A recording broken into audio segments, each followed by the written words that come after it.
दुर्गा देवीची आरती जी आपण नेहमी म्हणतो, त्या आरतीचा भावार्थ नरहर मालुकवी जे तेलंगणाचे आहेत, त्यांनी या देवीचा भावार्थ आपल्याला स्पष्ट करून सांगितलेला आहे. देवीची आरती आपण घरी म्हणतो, देवाची पूजा झाल्यावर म्हणतो, देवळात म्हणतो, नवरात्रात तर 9 दिवस म्हणत असतो. तिचं अगदी सगळेजण पारायण केल्यासारखी आरती म्हणतो. पण आपल्याला त्याचा खरा अर्थ कळतो का? तर तो अर्थ आपल्याला या मालुकवींनी स्पष्ट करून सांगितलेला आहे. तर पहिलं कडवं मी तुम्हाला वाचून दाखवते, त्यानंतर अर्थ सांगते. दुर्गे दुर्गटभारी तुझविण संसारी, अनाथ नाथे अंबे करुणा विस्तारी, वारी वारी जन्म मरणा ते वारी, हारी पडलो आता संकट निवारी. जय देवी जय महिषासुरमर्दिनी दैत्यासुरमर्दिनी, सुरवर ईश्वरवर दे तारक संजीवनी. जय देव. मालुकवी म्हणतात की हे त्रिपुर सुंदरी, हे महिषासुरमर्दिनी, तू शुंभ आणि निशुंभ, मधुकैठभ अशा असंख्य दैत्याचे पारिपत्य करणारी देवी जगदंबा आहेस. तुझा जय जयकार असो. तू दानवांचा नाश करून देवाला, मानवाला, अखिल विश्वाला तारून नेले. तशीच करुणा आमच्यावरही कर आणि जन्ममरणाच्या या फेऱ्यातून आम्हाला सोडव. आमच्या आयुष्याचे ध्येय गाठण्याची आम्हाला शक्ती दे आणि आमच्या मार्गात येणाऱ्या संकटांचं तू निवारण कर. आता दुसरं कडवं जे आहे ते असं आहे की त्रिभुवन भुवनी पाहता तुझा ऐसे नाही, चारी श्रमले परंतु न बोलवे काही, साही विवाद करिता पडलो प्रवाही, ते तू भक्ता लागे ते तू दासा लागे पावस लवलाही.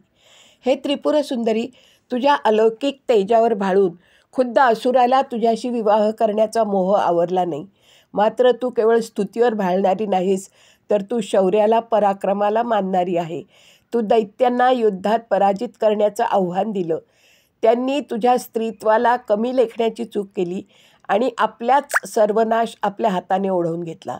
तुझ्या कर्तबगारीची वर्णने आम्ही सप्तशतीत वाचली. ती वर्णने वाचताना आमची परा, पश्यंती, मध्यमा, वैखरी, वाणी सर्व काही थकले. आमच्या ठाई असलेले षड्रिपूसुद्धा तुझ्यासमोर नतमस्तक झाले. आता फक्त तू आम्हाला आपलंसं करून घे आणि तुझा वरदहस्त आमच्या शिरावर ठेव, आमच्या डोक्यावर ठेव, असं मालुकवी सांगतात. शेवटचं कडवं असं आहे, प्रसन्न वदने प्रसन्न होसी निजदासा, क्लेशापासून सोडी भवपाशा, अंबे तुझ वाचून कोण पूर्वीला आशा, नरहर तल्लीन झाला पदपंकज क्लेशा. मालुकवी म्हणतात की कोणतेही मोठे संकट असो, परंतु त्यातून बाहेर पडण्याचा मार्ग तूच आम्हाला सांगतेस, तूच आम्हाला दाखवतेस.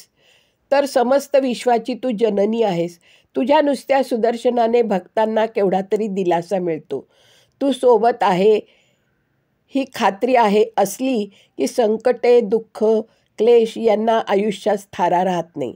मन शांत झाले की भवपाशातून सोडवणूक करणे सोपे जाते. आणि तरीसुद्धा आम्ही जर या मायाजाळात अडकून राहिलो तर त्यातून सोडवायला तू मदत करतेस. तू आमच्या जवळच असते, कारण तू आमची आई आहे. अंबे तुझं वाचून कोण पूर्वीला आशा. अतिशय तळमळीने, व्याकुळतेने, कृपाभिलाषी होऊन आम्ही तुझ्याकडे पाहत असतो. ज्याप्रमाणे लहान मूल आईशिवाय राहू शकत नाही, आपली आई जरासुद्धा नजरेआड झालेली त्याला चालत नाही, तशीच आम्हालासुद्धा तू नजरेआड गेलेली चालत नाही. तुझेच आम्ही भक्त आहोत आणि तू आमच्यावर आईसारखीच माया करत असते. एवढी तल्लीनता तुझ्या ठाई आमच्या प्रती आलेली आहे. तर असं हे नरहरी मालुकवींनी रचलेलं देवी आरती, दुर्गा देवीच्या आरतीचा भावार्थ मी तुम्हाला विशद करून सांगितला. देवी दुर्गा देवी ही आपल्या विश्वाची जननी आहे. आपल्यावर कोणतेही संकट आलं, काहीही आपल्यावर दुःखाची छाया आली तर आपण आधी देवीचीच आराधना करतो. आणि आईला जसं आपल्या मुलावर आलेलं संकट आधी कळत असतं, तसंच देवीलासुद्धा आपण देवीचे भक्त असल्यामुळे देवी वरच्यावर आपलं दुःख झेलून घेते आणि आपल्याला त्या दुःखातून ती बाहेर काढते. तर असा हे भावार्थ नरहरी मालू कवी जे तेलंगणाचे आहेत त्यांनी आपल्याला ह्या भावार्थ दुर्गादेवीच्या आरतीचा आपण जी नेहमी म्हणत असतो त्याचा भावार्थ त्यांनी स्पष्ट करून सांगितलेला आहे. त्या भावार्थामुळे आपण अजून देवीच्या जवळ जातो. सप्तशतीतील देवी तिचा आपण सप्तशती वाचतो त्याचा अर्थ आपल्याला कळायला लागतो. अशी ही आरती आणि तिचा हा असा